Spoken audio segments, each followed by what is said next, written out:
In the shadows of a world ruled by men, there exists a realm where fierce femininity reigns supreme, where the echoes of ruthless ambition resonate through the annals of history. These are the untold tales of female gangsters, the enigmatic figures whose names may not grace the pages of mainstream lore, but whose indomitable spirits have left an indelible mark on the fabric of organized crime. Bonnie Williams, with her steely resolve, carved her name into the annals of notoriety, while Simone Jasmine's cunning strategies left her mark upon the underworld. Thelma Wright, a force to be reckoned with, held sway over the streets with an iron grip, while Jemer Thompson's rise to power spoke volumes about her determination and ambition. Stephanie St Clair, known for her sharp wit and strategic mind, navigated the treacherous waters of the gang world with finesse, while Lulu White's influence extended far beyond the reaches of her domain, leaving an indelible imprint upon the landscape of crime. They were not mere footnotes in the chronicles of crime. They were architects of chaos, sculptors of their destinies in a world where survival meant mastering the art of deception and dominance. In a landscape dominated by masculinity, these women defied societal norms and shattered glass ceilings, rising to the pinnacle of power with unyielding determination. Their stories are not just tales of crime, but sagas of resilience, resourcefulness, and relentless pursuit of their ambitions. From the smoky speakeasies of Prohibition-era America to the gritty streets of urban metropolises, they commanded armies of loyal followers, orchestrating intricate webs of illicit enterprises with cunning prowess. They were not just leaders, they were visionaries, revolutionaries carving out their own path amidst the chaos of a lawless underworld. But behind the veneer of power and prestige lay a complexity of human emotions: the longing for belonging, the ache of betrayal, the sting of loss. For beneath the hardened exterior beat hearts capable of love, loyalty, and even remorse. As we delve into the lives of these remarkable women, we uncover not just tales of crime and conquest, but the essence of what it means to defy expectations, to challenge the status quo, and to leave an indelible legacy in a world where only the ruthless survive. Join us as we journey inside the most ruthless female gangsters to ever exist, where the lines between villain and hero blur and the allure of power casts its intoxicating spell. Simone Jasmine. Thanks to the likes of Narcos and Scarface, among others, we tend to think of drug lords as men. While that's usually right for the most part, Simone Jasmine, the so-called Queen of the South, certainly broke the mold. She is alleged to have led the notorious cartel gang, which distributes drugs in a number of townships in South Africa. According to sources, she grew to become a wholesale drug supplier via a number of distribution channels, and one police source estimates that the gang she led made around R200,000 a day in profits. Some of that money was then invested in property and a fleet of Uber vehicles, among other operations. Reportedly, Jasmine, known as Moni on the streets of Wentworth, was introduced to gang life by a boyfriend. One of her nicknames was Queen of the South, a reference to a popular Mexican telenovela which many observers said mimicked the 35-year-old's life. She was reportedly gunned down by assassins who had been staking out her house in Marine Drive. They are said to have waited for her to enter an e-hailing cab before firing at least 6 bullets at close range. The family of Simone Jasmine, the so-called Queen of the South, maintains she was not guilty of any of the charges that were leveled against her. But contrary to their claims, Jasmine has been linked to a number of K in Durban, a major area in South Africa. At the time of her K, Jasmine had been out on bail for and attempted charges. Stephanie St Clair. Stephanie St Clair, born in Martinique in 1886, rose to prominence during the Prohibition era in the United States. Her journey from a Caribbean island to the heart of Harlem's underground world is a captivating tale that intertwines organized crime, resistance against Italian mobsters, and a fervent dedication to African American rights and social justice. St. Clair's life is a mosaic of contrasts, from her notorious career as the Queen of Numbers to her activism against racial discrimination. This detailed exploration will delve into Stephanie St. Clair's background, her career in the illegal lottery business, her activism, clashes with the Italian Mafia, and her enduring legacy. Born in the picturesque island of Martinique in 1886, Stephanie St. Clair's early life was shaped by the cultural richness and colonial influences of the Caribbean. At a young age, she immigrated to the United States, seeking new opportunities and a chance to redefine her destiny. Little did she know that her journey would lead her to the bustling streets of Harlem during a period of profound societal transformation, the Prohibition era. Stephanie St. Clair's notoriety primarily stemmed from her involvement in the illegal lottery, also known as the numbers racket, which was thriving in Harlem during the Prohibition era. The numbers game involved betting on a set of numbers, and the winner would receive a payout based on the odds. St. Clair, with her keen business acumen, managed to establish a successful and independent gambling operation, earning her the title of the Queen of Numbers. One of the most remarkable aspects of Stephanie St. Clair's criminal career was her steadfast resistance against the influence of Italian mobsters, notably Dutch Schultz.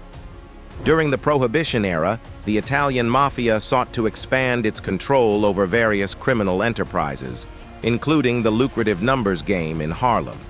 St. Clair, however, refused to succumb to their pressure and challenged their attempts to take over her operations. The clash between St. Clair and Dutch Schultz reached its peak when he attempted to force her to share her profits.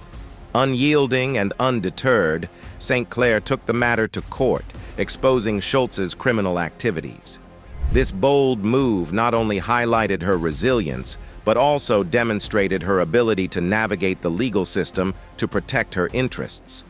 St. Clair's resistance against the Italian Mafia became a symbol of defiance and autonomy in the face of external threats.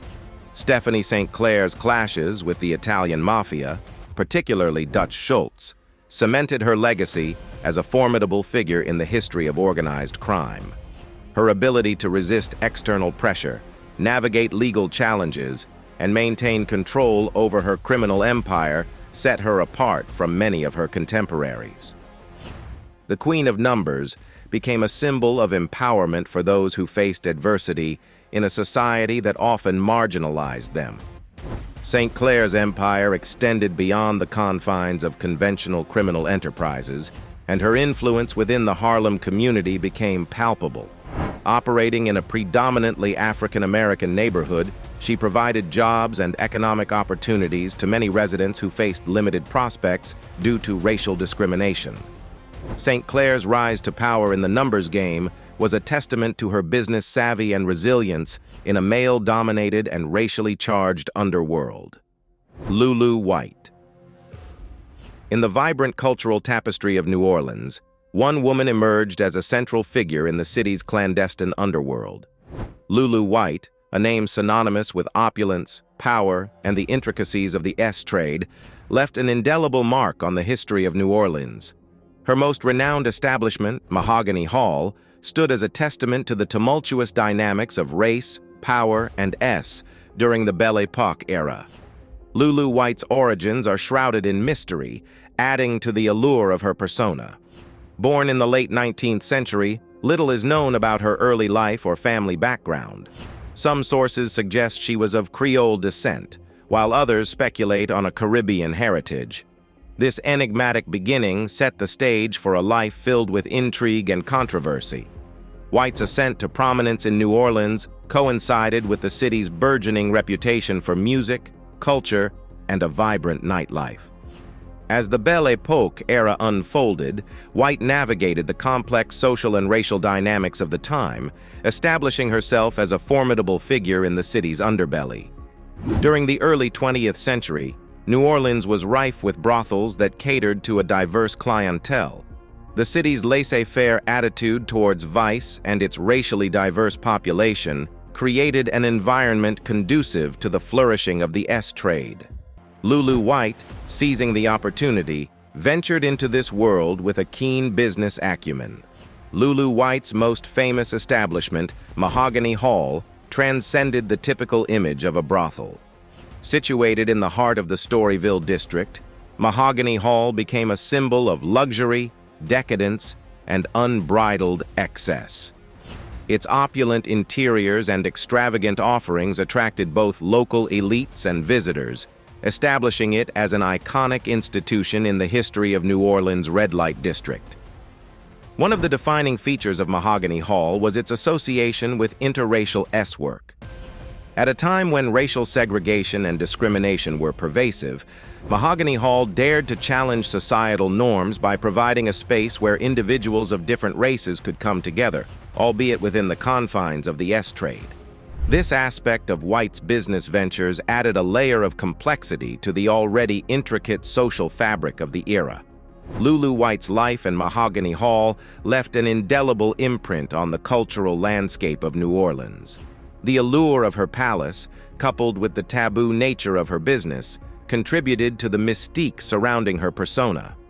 Mahogany Hall became not only a symbol of decadence, but also a reflection of the city's acceptance of diversity and defiance against societal norms. Lulu White's legacy extends beyond the confines of Storyville. Her role in challenging societal norms surrounding S-work and interracial relationships paved the way for future discussions on gender dynamics and the agency of women in the early 20th century. The existence of Mahogany Hall serves as a testament to the resilience and resourcefulness of women navigating a male-dominated world. Jemer Thompson, Jemer Queen Pin. Thompson emerged as a prominent figure in the dark and turbulent world of drug tea during the late 20th century. Her involvement in the criminal enterprise, particularly during the crack coke epidemic in Los Angeles in the 1980s, catapulted her into notoriety. This detailed exploration delves into Thompson's background, her criminal enterprise, the legal consequences she faced, and her post-criminal life, marked by redemption and activism against drug addiction. Jemer Thompson was born in 1962, growing up in the city of Los Angeles during a period marked by socio-economic challenges and the emergence of the crack cocaine epidemic.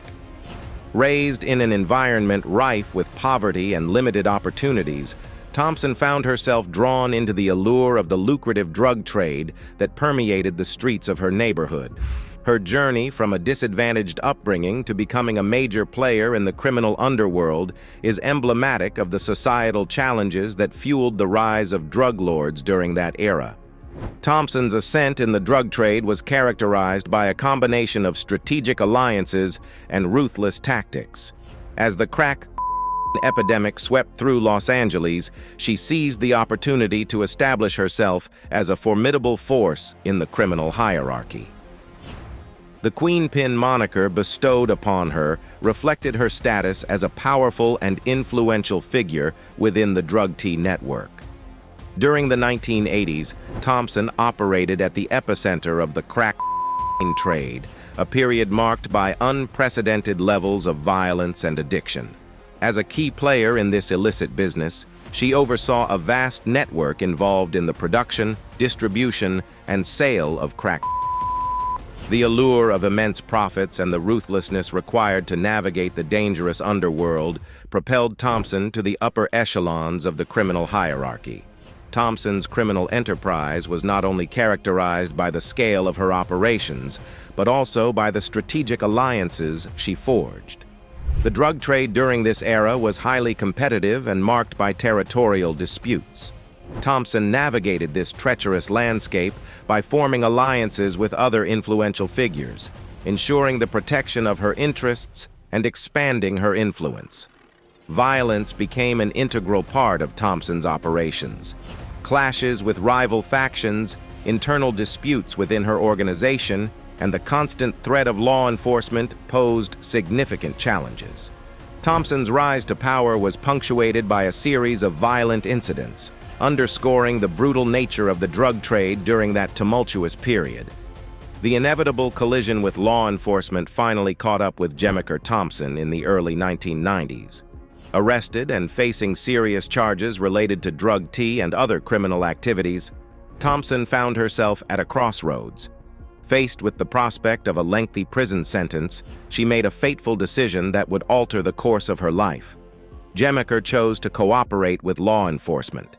This decision, often referred to as flipping or becoming a snitch, involved providing crucial information about her criminal associates, operations, and the inner workings of the drug trade.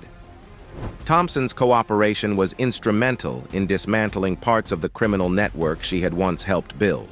While her decision to cooperate may have been driven by a desire for leniency in sentencing, it also marked a significant shift in her relationship with the criminal underworld. Thompson's testimony led to the arrest and conviction of several high-profile individuals involved in drug tea, solidifying her reputation as a key informant. Thelma Wright. Thelma Wright, known as the Gangster Queen of Philadelphia, rose to notoriety in the 1980s due to her involvement in drug tea. Her life story is a compelling narrative of crime, adversity, and ultimately redemption. This detailed exploration delves into Thelma Wright's background, criminal involvement, legal consequences, and her inspiring post-criminal life. Thelma Wright's early life was marked by the challenges of growing up in an environment rife with poverty and limited opportunities. Born in Philadelphia, she navigated a world where the lure of quick riches and the dangers of the streets were omnipresent. The socio-economic circumstances of her upbringing set the stage for her later involvement in criminal activities. Wright's entry into the world of crime was intertwined with her marriage to Jackie Wright, a man deeply enmeshed in the drug trade. Jackie's involvement in drug tea catapulted the couple into the heart of Philadelphia's criminal underworld. Upon her husband's untimely death, Thelma found herself at a crossroads, facing the decision of whether to continue the illicit operations or distance herself from the dangerous world she had become entangled with. Despite the risks and legal implications, Thelma chose to carry on her late husband's criminal enterprise. This decision thrust her into a leadership role within the drug tea operation, earning her the moniker Gangster Queen of Philadelphia. Thelma's role in the criminal underworld became a symbol of the challenges faced by women navigating a male-dominated and perilous realm. The inevitable consequences of Thelma Wright's criminal activities caught up with her, leading to legal repercussions. Law enforcement agencies targeted her drug tea operation, and in the early 1990s, Thelma faced charges related to drug distribution and conspiracy. The legal battle that ensued would become a turning point in her life. Wright's trial shed light on the complexities of her involvement in the drug trade. The prosecution argued that she played a pivotal role in managing the criminal enterprise, while the defense contended that she was coerced into continuing her late husband's operations due to threats and fear for her life. Despite the defense's efforts, Thelma was convicted, leading to a prison sentence that would alter the trajectory of her life. During her imprisonment, Wright participated in various rehabilitation programs, including educational initiatives and counseling. These experiences facilitated personal growth and instilled a desire for redemption. Thelma's resilience and commitment to change became evident as she worked towards rebuilding her life within the confines of the prison system. Upon her release from prison, Thelma Wright faced the daunting task of reintegrating into society and overcoming the stigma associated with her criminal past. Remarkably, she embraced this challenge with determination, charting a course towards a vastly different future. One of the remarkable aspects of Thelma Wright's post-criminal life is her transition into the world of literature. Motivated by the desire to share her story and inspire others, she penned her autobiography, providing a candid account of her experiences. The book offered readers a rare glimpse into the intricacies of the drug trade, the challenges faced by women in criminal enterprises, and the profound impact of choices on one's life. Bonnie Williams. Bonnie Williams grew up in a small town on the outskirts of Los Angeles, California. She was raised by her single mother, who worked multiple jobs to support Bonnie and her two younger siblings. Money was often tight, and Bonnie learned the value of hard work and resilience from a young age. Despite the challenges they faced, Bonnie's family was close-knit and supportive. Her mother instilled in her the importance of education and staying out of trouble, but the allure of the streets proved to be strong. Bonnie met Stanley "Tookie" Williams during her teenage years. They lived in the same neighborhood, and their paths crossed frequently. Tookie was already deeply entrenched in the local gang scene, but Bonnie was drawn to his charisma and charm. Their relationship quickly became intense, and Bonnie found herself immersed in Tookie's world. Tookie's influence on Bonnie was significant. He introduced her to the fast life of crime and violence, and Bonnie soon found herself participating in illegal activities alongside him. Despite her mother's warnings and pleas, Bonnie's loyalty to Tookie kept her by his side. The socio-economic factors of Bonnie's environment played a significant role in her descent into the criminal world. Growing up in a low-income neighborhood with limited opportunities, Bonnie saw crime as a means to escape poverty and gain status within her community. Additionally, the lack of positive role models and support systems left her vulnerable to the influence of Tookie and his gang associates. Bonnie's entry into the criminal world was further fueled by her desire for belonging and recognition. As a young woman in a male-dominated environment, she faced pressure to prove herself and assert her place within the gang hierarchy. Her involvement in criminal activities provided her with a sense of power and respect that she lacked in other areas of her life. In response to the marginalization of women within existing gangs, Bonnie decided to form her own gang, the Female Crips. Motivated by a desire to create a space where women could thrive and exert control, Bonnie recruited other like-minded women to join her. The Female Crips quickly gained a reputation for their fierce loyalty and willingness to defend their territory at any cost. As the leader of the Female Crips, Bonnie played a central role in shaping the gang's organizational structure and objectives. She was responsible for overseeing operations, resolving conflicts, and recruiting new members. Under her leadership, the Female Crips became a formidable force within the local gang landscape. Bonnie's involvement in criminal activities eventually caught up with her, and she found herself facing legal troubles and frequent arrests. Despite her best efforts to evade law enforcement, Bonnie was eventually sentenced to prison for her role in various crimes committed by the Female Crips. Bonnie Williams' early life and background, her relationship with Tookie Williams, her entry into the criminal world, the founding of the Female Crips, and her experiences with incarceration shed light on the complex interplay of socio-economic factors, gender dynamics, and personal choices that shape individuals' involvement in gang culture. In the shadowy realm of organized crime, these women stand as testament to the indomitable spirit and unwavering determination that knows no gender bounds. Their stories, though often overlooked, serve as reminders of the power of resilience and the human capacity for overcoming adversity. As we reflect on the legacies of Bonnie Williams, Simone Jasmine, Thelma Wright, Jemer Thompson, Stephanie St Clair, and Lulu White, we are reminded that true strength knows no gender, and that in a world dominated by men, the rise of female leaders in the gang world is a testament to the enduring power of the human spirit.